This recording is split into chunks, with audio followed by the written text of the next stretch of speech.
So if career aspirations were linear, I would have been Dr. Mini Mathur today, talking about revolutionary discoveries in craniotomies at some medical conference. If the subjects you pick in college were major life choices, then I think I would have been a poet at my book launch. But if skill sets came from degrees, I'd probably be having lunch with a CEO trying to pitch for his advertising account. Yet, here I am talking about my journey and process in a field that I did not plan for, I did not study for, but I found my calling in. Now, let me tell you something about myself that no one knows, and you can definitely not Google. I have always wanted to be a doctor. No, not in the way that boys want to be Superman and women want to be, little girls want to be Moana. No, I didn't. I wanted to be a doctor because it was one of the 3 or 4 career choices, legit career choices that the education system gave me then. They didn't give me an option of studying music instead of math. They didn't give me an option of studying ballet instead of biology. Those were all extracurricular activities, which made me believe that picking the right curriculum was my life's calling. Now, don't get me wrong, I loved science in a twisted Stockholm syndrome sort of way. So I did study science all the way through in school. But it was with a single-minded focus to take my pre-med exams. But in a sort of a rare brown parent move, my dad encouraged me to drop the prep and choose something that was more suited to an easier life than a doctor's. Well, I chose to study English literature, but within a month, I knew, or I thought I knew, it was a mistake.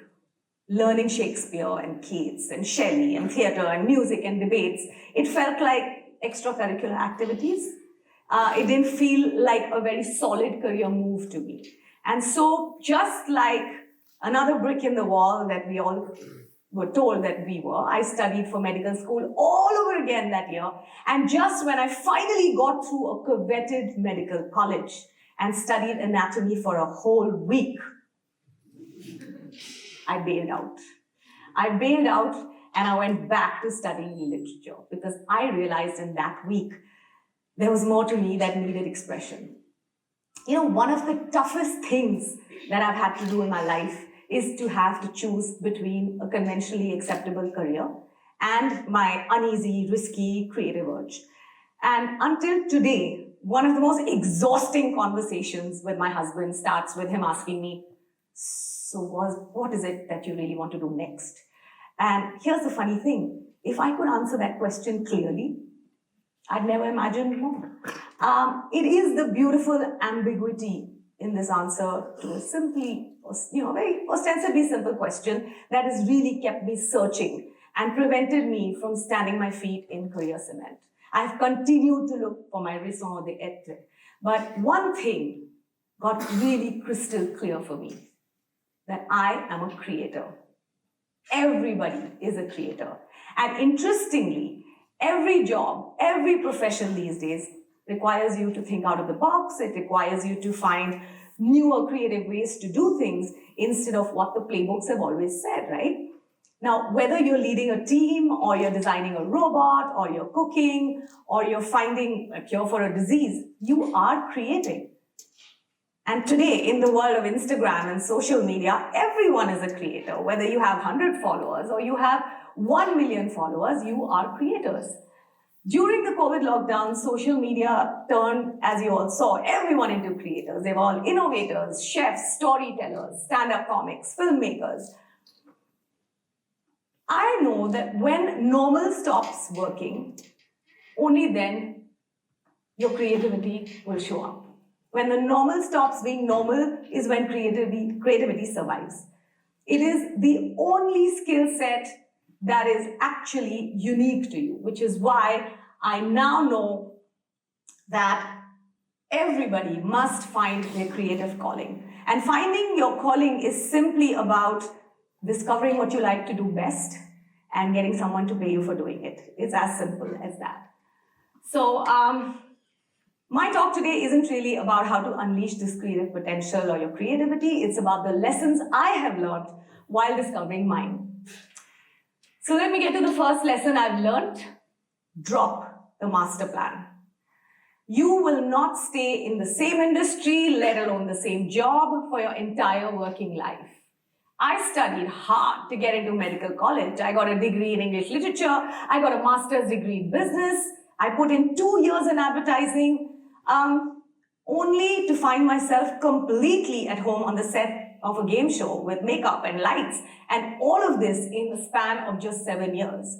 So that whole question of what do you want to do when you grow up, I think is a very toxic question to ask any kid. We get kids to put themselves in a box even before they can discover what's outside it. So for me, it's very simply, in retrospect, I feel I should have laughed at every campus placement interview where they asked me, where do you see yourself in 10 years? I should have said, well, selling a pottery in, a fancy shop or something like that. I would have liked to see their face then. So don't just wait to adapt, just plan for it. You prepare yourself for it. The sooner you completely abandon the fixed career model is when you will find your creativity. Second, know when to jump in, know when to jump out. This is a very, very critical thing that I've learned in my life. I have seen that opportunity and chance play a very big role in finding your creative calling. And it's really important to either be up for the challenge or then call it quits when something isn't giving way. Now, let me tell you a very interesting story. Just when I was a new management trainee at J. Walter Thompson, I was slaving away on one Saturday afternoon at my desk where I had joined as a management trainee, when Abhinav Dar, this really cool dude, he was a creative head, he passed my desk and he stopped and he tracked back and he looked again rather weirdly.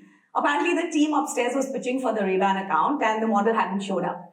And he said, listen, girl, just help us out, wear this leather jacket, wear these aviators, and sit in for a shot for us. We have to make this pitch by tomorrow. Now, I had zero makeup, I had grunge hair, but I mustered up all my trainee confidence and I gave those really Top Gun cool vibes, okay? And the next thing I know is that they've got the campaign, they've decided to use me as their final model. I went up in fashion magazines and billboards within a week, and other campaigns just followed on their own. Right here, this was my very first ad. I had no makeup on my face. I was just sitting on the desk and this is what came up. Now, it's really funny. Had I not summoned my entire being, my entire creative urge that was bubbling to come up for those 10 minutes that I shot this photograph that Saturday morning, I wouldn't be here today. So know when to grab opportunities, but also realize when they aren't leading anywhere. I listened to a very interesting podcast one of these days, last week or something like that, where someone said, if you love it and it's working, eureka. If you don't love it and it's working, you have a problem. But if you love it and it's not working, then keep doing it only till you love it. Just know when to jump out. So these three things coming together is really, really important. My next learning is you cannot, let me not show you this slide just yet, because it's a very interesting story. Now, you cannot ace a performance, and I'm sure Kuldeep here will back me up on that. You cannot ace a performance without preparation. I truly believe that you can be spontaneous only when you work on internalizing your craft and your content so well that it looks easy. Now, whether it's presenting, whether it's acting, giving a little method to the madness is really, really critical. So I was a VJ with MTV for 5 years, where I got to interview and chat up the biggest international bands, the biggest of actors. And yes, we worked on the fly and we got away with a little bit of cute. But trust me, they know when you don't know your stuff. If you are unprepared, your eyes will give you away. Sure, you can wing it once in a while, but only when you are seasoned enough and primed enough at your game that you can wing it that once. I remember just before this big film Lagan released, okay, I was asked to interview Amir Khan, the film's director, Ashutosh Gowarikar, and 11 actors who were not media savvy. They weren't particularly articulate. It was the first time they were facing the camera, and I had to interview them all at once in one room, all 13 of them sitting together. I hadn't seen the film. It hadn't released. It was a tough ask for me. But I remember sitting up 2 full nights and 3 full days researching every character, whatever there was on Google or outside. I talked to people, I researched their backgrounds, their real names, memorizing who's comfortable talking in which language. And when that 2-hour shoot finished, it completely changed how all of them looked at me. It was like with renewed respect. I knew I had made a mark, and that interview led me to so many wonderful projects, including this one world tour that I went with these 11 guys all over the world, just performing with them. And it was like the most amazing experience of my life, all because I put in that extra prep, and it really showed results. This is a photograph from one of those stage shows that we did in the US, and it was mad fun. There's a lovely quote by my favorite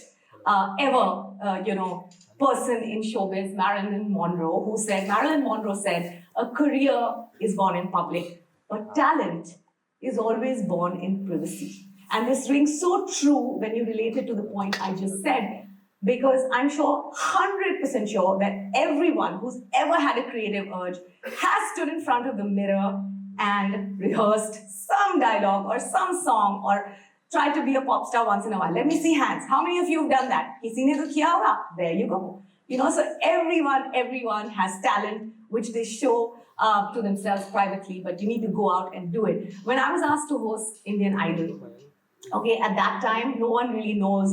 At that time, nobody really knew what reality shows were all about, how they worked. It was India's first reality show. And at that time, television presenters, on mass entertainment channels, they only worked on like charm and popularity, and this Bahu's husband and all of that. I sort of saw an opening there. I was fresh off my MTV wagon, and I used that slumber as an opportunity and spent time during shoot breaks, and I spent time after pack up with the contestants. I heard their personal stories. I ate with them. I took them out for lunch. I built confidence. I built familiarity. I worked really hard with them when the camera was off, so that it completely changed how they responded to me when the camera was switched on. There were no false notes. There was no pretend reality. It was just real emotion because I was their person. And this really helped me strike out, really sort of claim ownership on the show and, build a connect with the audience, so to speak. And I feel that everyone who works hard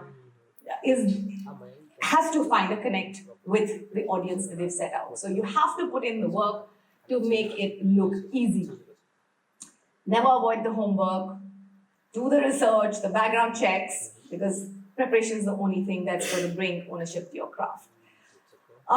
Moving on, another very important thing I've learned, and it applies to everyone who's not currently in a career or an occupation that is necessarily creative. No education is ever wasted. I mean, creativity and structure are not anomalies. They are not opposites. All creativity in my life has had roots in my education. I draw really heavily from what I've learned, what I've read, what I've experienced, whether it's from science, from literature, from business, from structure. It all works together. I still evaluate situations with matrices and worksheets and the principles of Kotler, and it's always been a struggle between the two sides of my brain, but somehow they have always worked well in tandem. So don't think that you've studied something else and you're going to find your career in something else. It doesn't matter. It all works together and makes you unique, so to speak. Very important. Very important. Biggest lesson I've learned. Don't be afraid to start at zero, or don't be afraid to give it all up and start as mujhe kuch nahi aata. Because whatever you want to do, the chances are that you probably suck at it. Okay, initially each one of us starts that way.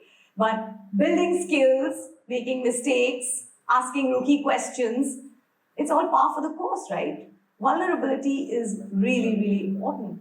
And I think because vulnerability, I feel, is what separates the dreamers from the doers, people who actually imagine themselves in situations, and those who go out and do it. The actors from the pretenders. Let me tell you this, I've consistently said no to all acting assignments under the pretext of, not liking it, not liking the content, but Truth be told, it was just plain fear. Okay, it was fear of starting at the bottom of the ladder, of not being good enough as the others. I felt I would not be able to match up, that I would actually be exposed, and that there's sort of an imposter syndrome setting in. It took me 15 years in the business to say yes to a show called Mind the Malhotras, and look what it did to me in the first 2 seasons. I got like so many awards for it. So, sometimes just walking into really uncomfortable situations is the best way to unleash your potential. You never know what's going to come up. All adventures, especially into new territories, are really, really scary, but it's okay to embarrass yourself, it's only you watching. Finding creativity isn't a race. It's just not a race. Look at the filmmakers who started out after full-fledged careers. I mean, Shekhar Kapoor was a chartered accountant, and I think in his late 30s when he made his first film, Assume. I mean, Pradeep Sarkar, who we call Pradeep Da, made his first directorial debut at 55. These are guys, who really not thought of it as a race. I joined MTV at the age of 28. The average age of a VJ was 16, I think. But I didn't care. Self-discovery cannot be time-bound. It cannot be. So don't feel rushed. My advice to everybody is, please do not miss out on education and life experiences, because your creative calling is not going anywhere. It's right here waiting for you when you choose to grab it. I mean, look at Pathan. Look at Shah Rukh Khan acing it at 57. He didn't give out on his education to be an actor. He's a master's in filmmaking. His kids have finished their degrees, and I like that about him, that he values education, and look where he is today. Take a punt. Please don't play safe. Okay, that's what I've learned. I've played safe all my life and I've regretted it. But when I did, I left a coveted advertising job to travel with a game show, for heaven's sake. I knew it would backfire, it could backfire, but I remember my account director that time, Colvin Harris, he told me, don't miss this opportunity. I'll be sad to lose you, but don't miss this opportunity. It was literally a Ja Simran Ja moment, and I ran to catch that train, and I have no regrets, okay? No guts, no glory. It really works. I'll give you another quick story. I have many of them. So, at that time, MTV used to hire VJs through a thing called an MTV VJ Hunt. Okay, it was a big thing then. I don't know if you guys remember. But as a part of a round where you had to showcase your talent, I had planned this parody of playing Simi Garewal, interviewing an actor called Mamta Kulkarni. Okay, there were two ends of the spectrum. This actor was in complete contrast with Simi Garewal's hyper finesse. Okay, and minutes before I was stepping onto stage, I was told, "Well, Simi is one of the judges." And I knew this would have completely killed my chances at winning. But I said, whatever, no guts, no glory. I went ahead with my spoof. And oh my God, I bought the house down because I was like, I'm not winning this. Let me just say it as I can. And she had to be a sport, right? It was public. She was so nice about it. And I won the VJ Hunt. So there you go. You have to put yourself out there and say, Jo hoga dekha jayega. And that's how it worked for me. So let me just leave you with a very interesting question. And I'm asking each one of you who are watching, who are sitting here, what would you do if there were no limits? There were no presets. Okay, what is it that you really want to do? Now, if you have the answer to that, you're on your way to finding your calling, any which way. But if not, it's also okay. It's also okay to be master of none. Just finding creativity in the little things that you do, in the jobs that you do, is enough. Because life is too short to be good at just one thing. That's been my mantra for all this while. I produced a show about travel. It's a show about shared experiences between a mother and daughter. It's called Mini Me, because I didn't see a show like that on TV and I wanted to see it. I made a show about food and talking about food memories with film stars. Okay, I just made it myself. I took down a truck, ripped it, created a kitchen out of it, and called all my friends who were film stars and said, come, let's cook, let's talk. The same year, I starred in a comedy series. So I make silly reels, for heaven's sake. I'm writing a film script. I want to direct a film. I want to design a home. I want to be doing all these things. And the reason I don't have a visiting card is because I've never agreed on which job description to put on it. Because do I need to choose what I want to be best at? Maybe not. Maybe I am my best version when I do all of it. And I'm going to leave you with my favorite quote from my favorite artist. Thank you very much.